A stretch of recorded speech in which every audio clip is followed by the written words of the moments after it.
Assalamualaikum warahmatullahi wabarakatuh.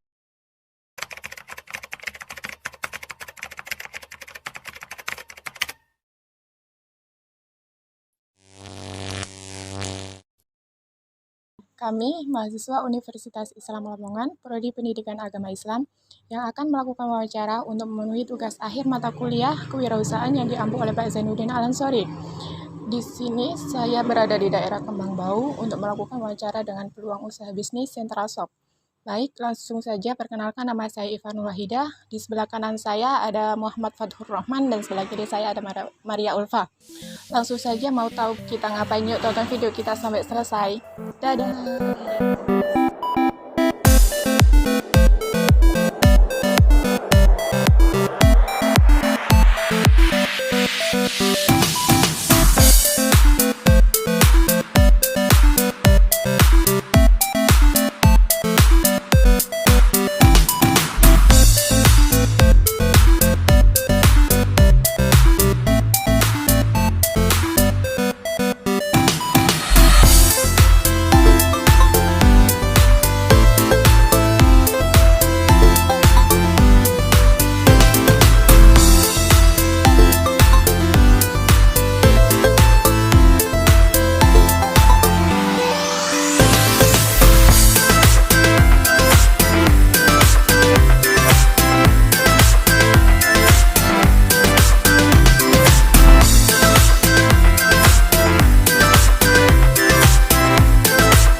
Dengan Ibu Tita. Beliau merupakan owner dari Central Shop yang berada di daerah Kembang Bau.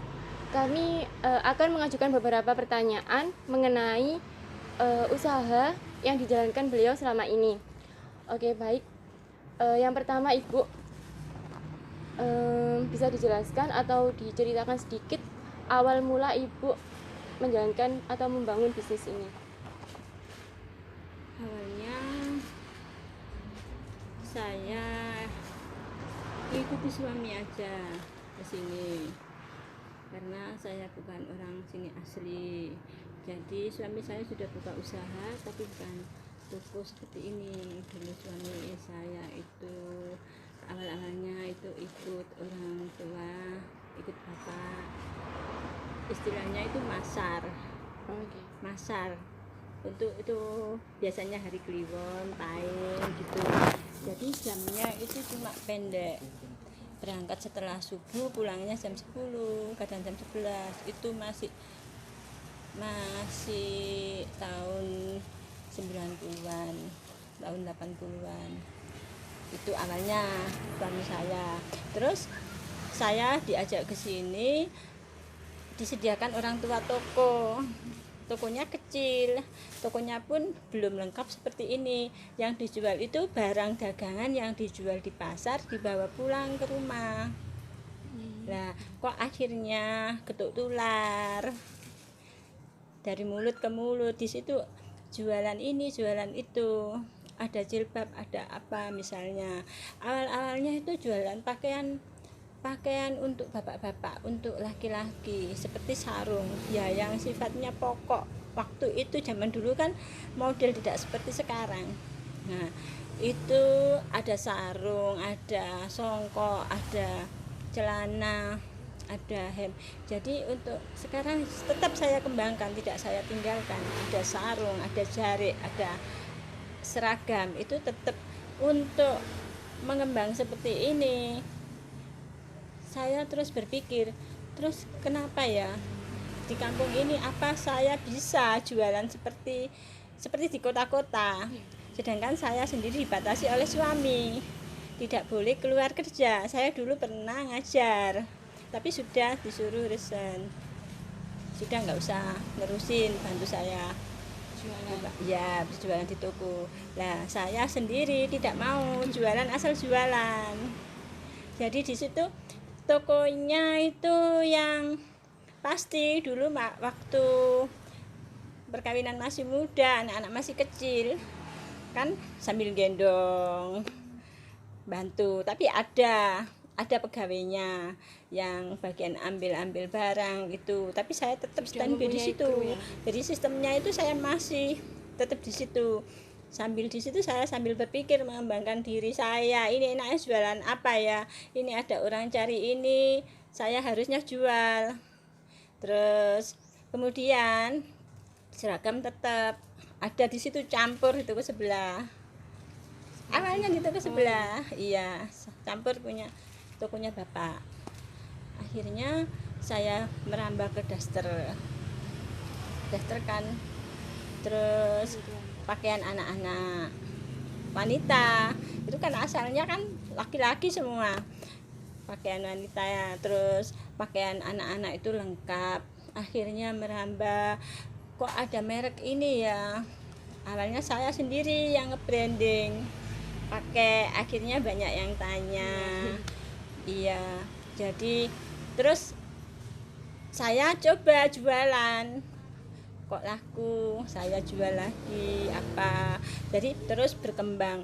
Saya mengikuti ini perkembangan lagi apa yang ngetren di tahun-tahun ini ya, itu yang dijual iya yang saya jual itu apa, harusnya seperti itu awalnya. Jadi tidak langsung seperti ini, bertahap.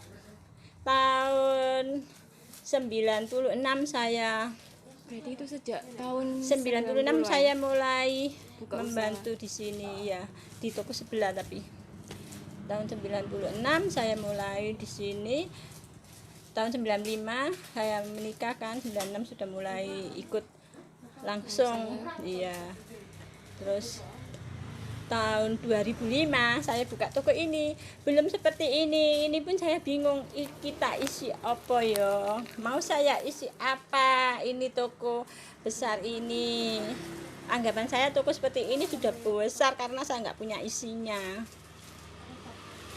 jadi masih gelondong. Masih banyak yang kosong. Terus bertahap saya kasih rak, beli rak satu bertahap. Dulu kan belum ada online, jadi kita branding diri dulu, mengenalkan diri kita, siapa kita. Ini tokonya jualan pakaian wanita. Akhirnya dari mulut ke mulut orang-orang sudah percaya, sekali beli kesini lagi ngajak temannya. Akhirnya saya bisa memenuhi keinginan mereka, apa yang diinginkan mereka, karena saya terjun di sini langsung. Jadi apa yang dibutuhkan mereka itu awal-awalnya. Jadi tidak langsung seperti ini. Ini toko ini dibangun mulai tahun 2005. Iya. Pertanyaan selanjutnya nggih, Bu. Iya. Apakah dalam menjalankan bisnis ini Ibu pernah mengalami kegagalan atau kesulitan? Iya, pasti ada itu. Ada kegagalan itu pasti. Seperti apa? Tapi kalau kegagalan sampai jatuh, tidak ada modal sama sekali, tidak ada. Yang dimaksud kegagalan itu kan sampai tempuruk itu ya. Kalau seperti itu saya belum pernah merasakan. Jangan sampai ya, Bu. Iya, jangan sampai. Jadi untuk kegagalan seperti itu saya belum pernah. Tapi untuk kesulitan-kesulitan kecil pasti ada, masalah-masalah kecil itu pasti ada. Berapa modal awal yang Ibu keluarkan untuk membangun bisnis ini? Itu untuk modal awal itu saya tidak bisa menghitung karena tadi itu bertahap. Iya, ceritanya kan sudah saya ceritakan di depan. Saya bertahap, jadi saya tidak membangun langsung toko ini habis Dengan berapa, modal. terus saya masukkan modal misalnya 500 juta, enggak. Kalau saya bikin seperti itu, mungkin saya bingung. Aku nggawe toko, saya mau bikin toko, saya punya uang 1M, tapi saya tidak tahu liku-liku apa yang harus saya jual, apa yang dibutuhkan oleh masyarakat setempat, apa yang harus saya pasarkan, itu bisa gagal. Insya Allah bisa gagal. Jadi kita harus belajar dari Bahwa nol. dulu nol. Iya, jadi kita pelajari dulu apa keinginan orang-orang sekitar, apa kebutuhan orang-orang sekitar. Mungkin meskipun kita punya modal besar, kadang-kadang ada orang yang bilang iya modalnya gede gitu. Iya, sekarang yang terlihat ini sudah modalnya gede, kuat. Kalau orang melihat seperti itu, tapi mereka tidak tahu dulu bagaimana perjalanannya itu Dari dari satu awal. titik tangga ke tangga, terus naik ke atas. Itu yang dinamakan terus bertumbuh berkembang. Proses ya, Bu. Nah, ya kita harus menikmati proses dulu. Lalu omset yang Ibu dapatkan per bulan berapa, Bu? Berapa omset ini tidak menentu. Untuk rata-rata, kalau di rata-rata ya masih dapat di atas 300 300.000 per bulan. 300 juta 300 juta. Wow. untuk rata-rata. Kadang kan ada bulan sepi, kayak bulan gini nih sepi, nggak sampai 300. Kalau rame kan Kalau biasanya ada bulan bulan Ramadan. rame itu ya itu kan bisa di atas 500 700. Nah itu Berarti modal awalnya nggak sedikit ya, Bu. ya Kan pendapatannya segitu. sebenarnya kalau kita pandai memutar modal itu sebenarnya nggak besar, cuma uang ini kan bergulir terus. Misalnya saya punya modal 100 juta, ini sekarang saya belanja ini habis, nanti yang satunya habis dibelikan yang satunya kan nggak habis sama sekali, masih ada, terus diganti lagi, yang satunya ganti jadi uang lagi, diputer terus uangnya. Nah itu Harus namanya memutar. bisnis, iya diputar, jadi uang itu bergerak terus, nggak berhenti. Oh iya, sekarang waktunya hajatan, orang-orang butuh apa ya gitu. Oh ya, ini lebaran yang dibutuhkan apa, tapi perputaran uang itu, jadi misalnya omset 300 juta, tidak mesti kalau modal saya itu 300 juta itu kan omset kan uang berputar terus itu. Nah terus omset dengan profit juga kan beda nanti. Iya. Ya. Pertanyaan selanjutnya, Bu. Iya. Kan begitu banyak online shop yang menjual brand-brand seperti ini ya, Bu. Iya. Misalnya Nibras, Etika, Aulia. Lalu strategi Ibu apa sehingga konsumen bisa datang kembali lagi untuk membeli produk Ibu? Iya. Ini kalau saya sendiri ini ada grup. Jadi saya bukan menjual di eceran saja. Jadi saya ini agen. Saya ada grup reseller. Saya bikinkan wadah untuk mereka yang ingin berjualan, open reseller. Gitu. Oke. Nah, setelah itu kita terus menyuguhi barang apa yang ready. Saya kan sukanya itu barang ready kita tawarkan. Berarti tidak menunggu, maksudnya nggak Iya. PO ya, Bu? Iya. Kalau PO itu saya beri pemberitahuan. PO barang datang tidak sesuai dengan ketentuan yang diminta. Jadi kadang-kadang tidak memenuhi limited, kadang-kadang gitu. Jadi saya pemberitahuan gitu aja. Jadi terus kalau ready, jadi untuk anggota saya untuk sementara ini sudah tahu, sudah hafal. Oh, kalau PO gini barang ini nggak saya promosikan, saya promosi yang ready aja. Jadi mereka begitu barang datang begitu dapat orderan langsung keep. Jadi mereka itu mungkin sukanya seperti itu. Terus juga kalau untuk eceran itu saya suka pakai brand yang saya jual sendiri.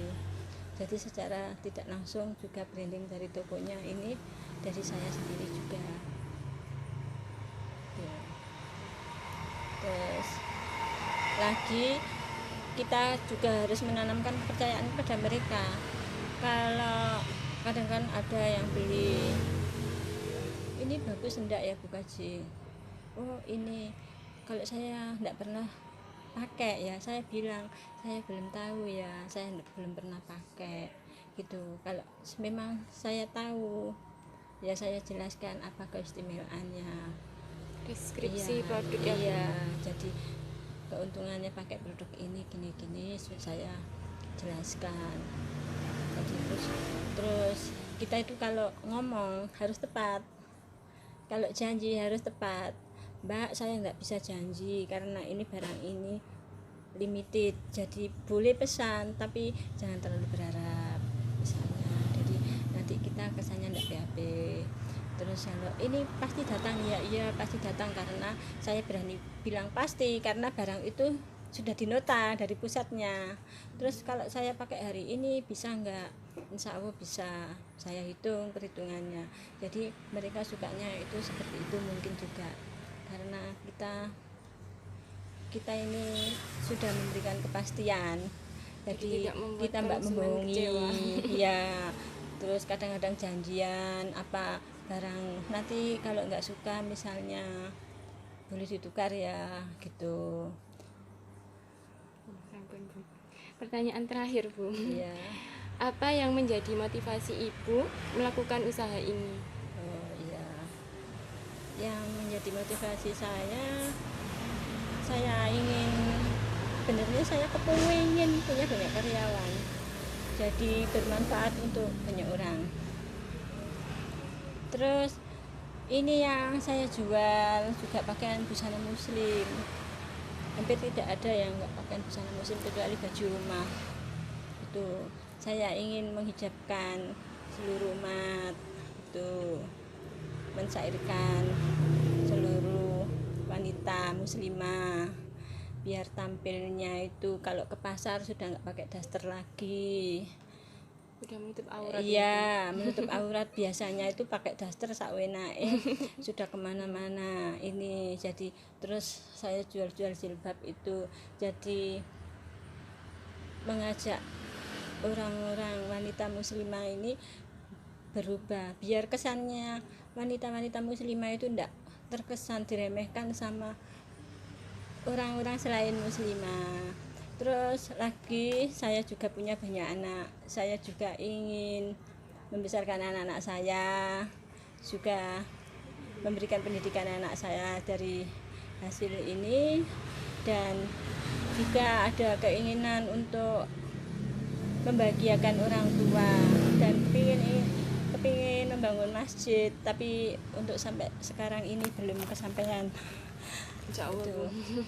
Ya semoga saja ya, seperti itu motivasi saya yang Baik, mungkin itu saja Bu yang Iya. dapat kami sampaikan. ya. Terima kasih atas waktu yang Ibu berikan. Wassalamualaikum warahmatullahi wabarakatuh. Itu tadi adalah wawancara kepada pelaku usaha. Semoga bisa menginspirasi kita untuk berwirausaha. Demikian, wassalamualaikum warahmatullahi wabarakatuh.